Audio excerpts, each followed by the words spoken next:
Inside sales, we talked about science, obviously. It helps us sell more. Let me give you a quick, brief history. Nobody else. You come over. So 10 years ago, we actually saw a disruption happening in sales. This change that we saw has to do with technology, with tools that are out there that actually basically have changed so the sales guys do more and more remotely. We saw that coming 10 years ago. We created a company called Inside Sales to facilitate that disruption. Now inside sales teams around the globe are growing 3 times faster than any other sales out there. In fact, we're also seeing that most of the field reps actually do 60% of their jobs remotely anyways. Excuse me. One of the other disruptions that we now see happening, it has to do with the data. Because of that technology and everything, that data's been growing and growing now. We've collected all these records of information. In fact, we now have, let's see if this is going to work. Here we go. Over 100 million anonymized customer profiles that we are in our database. We have the largest sales database on the planet. We have over 10 billion sales interactions. So every phone call, email, everything that's gone through our system, over 10 billion. We add more than 1 million points of data, a billion points of data per month. Okay? So we have all this data. Then we've hired all this really smart guys, all the PhDs in physics and mathematics and psychology, to help us basically analyze and parse out this data to make it useful for us.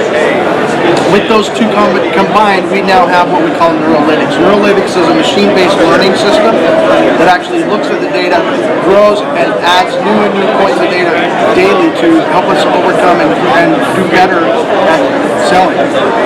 Our customers enjoy this as the foundation to all of our tools overall on our sales acceleration platform. Okay. Now, there's 3 levers that we can pull with this type of technology. The first one is people, the second one is prospects, the third one is performance. I'm going to talk about salespeople first. So with salespeople, about 60% of salespeople, sales reps hit quota on average, which isn't that good, right? Not good at all, in fact. But we're used to that. We're kind of, that's average. That's what we do, right? That's average. But we're kind of used to it. It's not really good, but that's just kind of what we do. So we hire reps, right? We kind of have this throw the dice and hope that they meet their quota, right?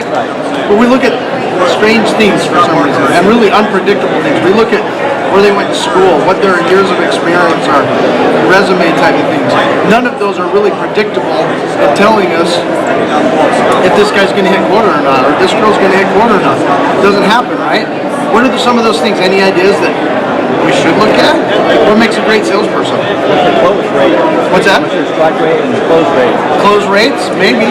What else? What makes a good salesperson? What type of attributes? Activity. Yeah? How about energy? Energy? Energetic?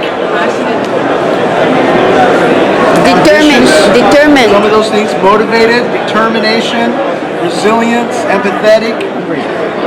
A lot of those things that are actually, we can predict, right, if they do that. We actually have developed a new tool called Sales Indicator that at 90% accuracy rate will predict if a sales guy can hit quota or not, based on if they have these types of things that we've talked about so far. If you'd like to take it, you can actually do that at the show today. You can sign up. It'll send you the quiz or whatever you want to call it on your phone. You go through it and we'll give you a score of how good of a salesperson you are personally. That's good. Okay? Wouldn't it be awesome that at 90% rate we could actually pick those guys that make quota? Imagine hiring those types of people. Okay? So the next problem we have, though, is we bring in these rock star salespeople. We have to keep them engaged. Gallup actually tells us, maybe, oh, it went off, sorry, that only 13% of sales reps are engaged on the floor every day. That's from Gallup. So, again, Neurolytics comes in as the base here. We can look at what makes sales reps more engaged, more and more motivated. So we build a tool, okay, that's called Power Standings. Power Standings has leaderboards, has badges, has points, has all of these things that we can help motivate and engage sales guys day to day, move them through the floor, okay? There's a ton of cool tools here that push that data. I put this into customers in day one, 40% increase in activities, just by visibility on the floor of what's going on, seeing where they are. You know, if I'm only one away from beating somebody else, I'm going to stay a few extra minutes and make sure I get to the top spot, okay? So just that visibility alone is immediately motivating. But then you've got all of these other activities that can take place. One of those that we've talked about a lot about, you saw Rachel just got overtaken by Mark here. They can actually do an interpersonal challenge, rep to rep, celebrity throwdown type, death match type of thing, right? Between each other. This creates a fun environment where what we call a throwdown. Now, Rachel is actually a fan of AC/DC, so when she issues a throwdown, it plays her, theme song across the floor. The animations go off. This happens all over our floor all the time. People are throwing it back and forth. The really cool thing, though, about this, you guys, is that this didn't come from management. This motivation didn't come down from a sales manager, pushing their guys and doing that type of interaction. This was interpersonal on the floor. It's fun and actually creates more of a motivational factor. The sales guys are competitive. That's one of those attributes that we want to track. That happens on the floor without management forcing that motivation that takes place. Okay? So power standings can help us with that. So now we've hired the best salespeople out there, right? We know they're going to hit quota. We've got ways to motivate them to make sure that they keep up and stay engaged. The problem is we got to feed them good leads, right? We got to give them the stuff that we need them to use. We actually know that only 50% of their time is actually spent on good leads. The other 50%, we call them inappropriate leads in case there's any marketing people here. Okay? They're not bad leads. They're just inappropriate leads. That's what I tell my kids. You're not bad. They're just inappropriate. Okay? So 50% of their time, though, they spend on leads that aren't going to close. Okay? So we got to get them moved. So we have our worst prospects and our best prospects. Our best prospects close at a 10 times higher rate. And yet, those decisions that the sales guys make across the floor, they end up in pretty much working evenly across the board on the worst prospects or the best prospects. We obviously want to move that. Let me give you an example. This is what Neurolytics can do for us, okay? Who wants to be my example? You were here first. You want to choose you? No? All right, we'll use you as an example. Is that all right? What was your name? Steven, I'm Dave. Good to meet you. Where are you from, Steven? Montana. Awesome. I used to be a firefighter. Oh, my. What company do you work for, Steven? Advanced Psychology? Technology. Oh, technology. I was going to say, man, don't sit too close. I don't want to know how crazy I am. Excellent. So, Steven, let's pretend for a second. Like I said, I got kids. I have 7. Yes, that's right, 7. Let's pretend for a second. So I pretend a lot. You're a prospect of mine, or you're in my lead database. I'm a salesperson. But let's say that our companies took money from the same consumer. Okay? We pretend that maybe you have like 20, 30 trademarks out there that are published or that type of stuff online. Your website might be in the top 1 million websites on the internet. Those are like 3 data points out of about 1,000 that Neurolytics can actually look at.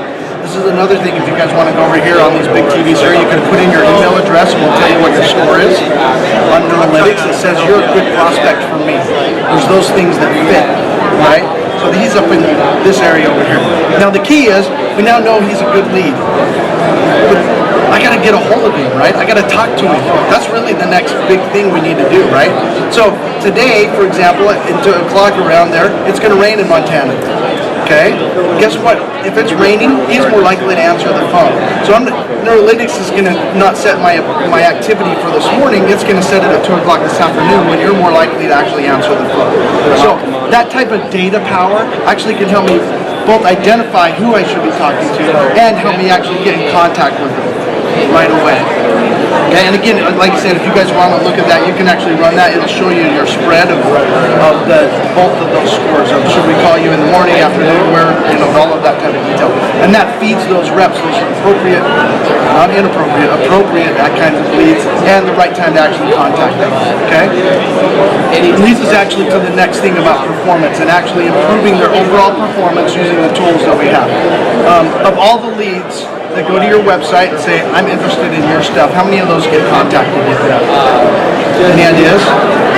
Any marketing people here? 20%? That's pretty good guess. Any other thoughts? 40%. 40%? Are you a sales manager? I am not. Oh, okay. It's not that good, unfortunately. It's only 27%. That means 1 in 4 people that actually come and say, I'm interested in your stuff, actually get contacted. On average across. Yep. A lot of that has to do with a few statistics. For example, we also know that all leads in your database only get tried to attempted to contact 1.4 times. It means that a sales rep tried them once and gave up. Never tried them again. Yep, it's a bad lead, right? So, Neurolytics actually is the platform of 2 of our other tools called Power Dialer and our email tool called Vision. These 2 tools take advantage of the 2 most commonly used communication efforts from reps in both telephone and email, and can improve that performance overall. So we can help add more dials, we can help add those types of things, but also the key here is the tracking and the contact rates. That's really what we want to affect. Okay? Power Dialer can help improve that cadence overall, how many times we're calling somebody, how quickly we're calling them, how often we're calling them. All of that can be automated for the rep. So instead of them worried about, oh, if I call this one 2, 3, 4, 5 times like we want them to, they don't worry about that. The system worries about those records and brings them right back to them from that point. No, we use whatever phone you want. It's whatever phone you have. They just have to have a DID. And then we actually call them, and then all of the telephony from that side is on our side. So they could use their cell phone, they use their home phone, it doesn't matter. So there's no telephony integration that we really have to do, which is really, really nice.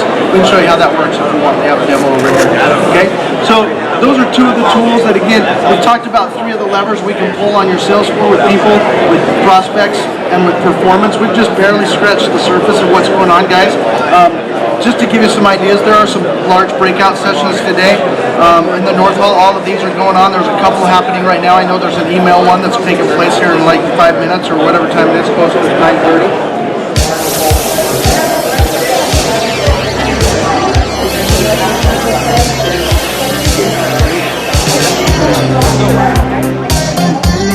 Watch a particular video 5 times. I don't know about you guys, but if I watch a video 5 times, chances are I'm pretty interested. The nice blip, but even for chatter has the benefit of having that regurgitation as well. We go ahead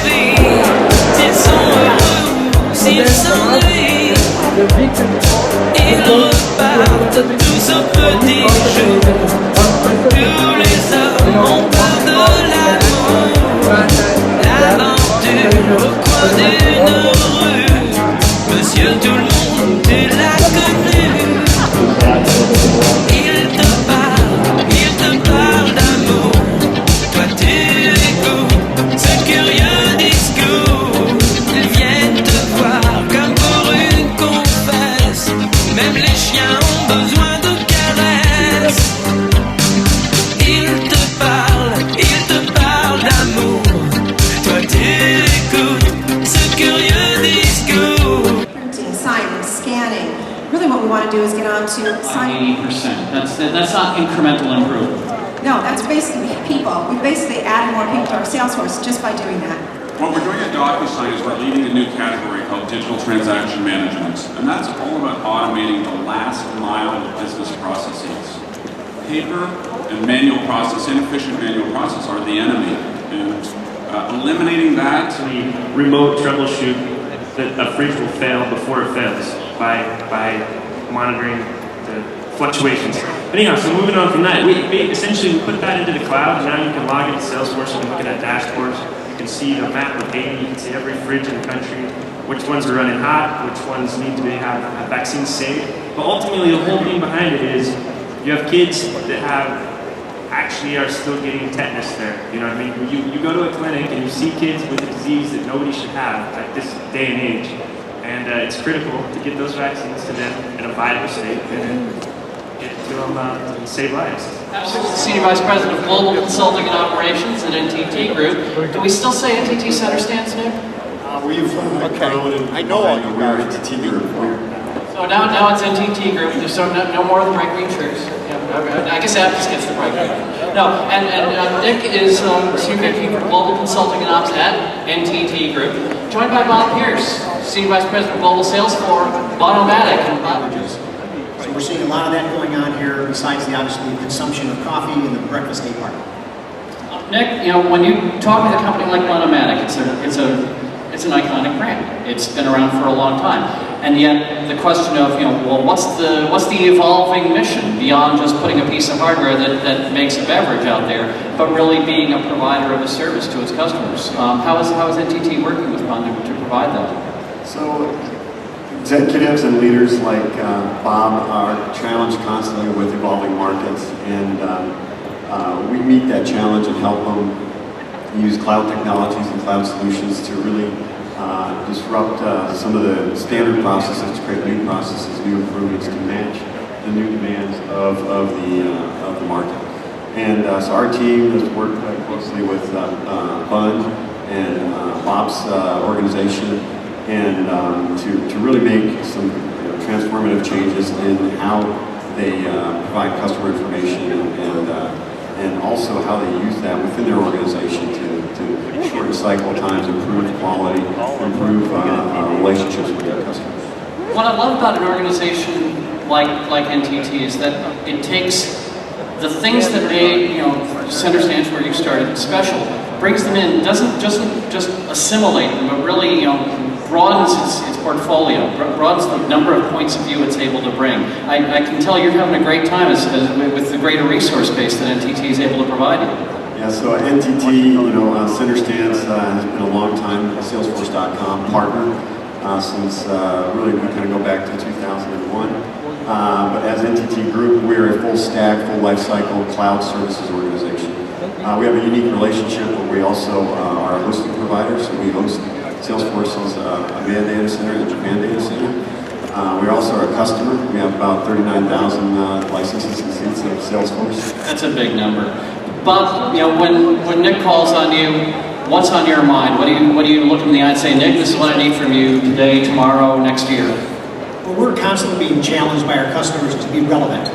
They look at Bun, they know Bun's got good quality, they know we're reliable, but how are we going to make them and their customers more relevant going forward? So we have to look at our product line, we have to look at technology, we have to look at today's consumer who's going to be tomorrow's buyer and see how they interact with the equipment and make sure that each and every time you get a good quality beverage from any one of our dispensers. So, you know, you can't ever leave the fundamentals behind. It's still got to make coffee. But the role of Bonomatic in its customers' organizations is going to continue to evolve. Yes, we design always with the customer in mind. We try to stay very customer-centric. It's all about the customer experience and enhancing that. So when we work with any one of the roasters or any one of our product suppliers, we always ask, what do you want in the finished cup?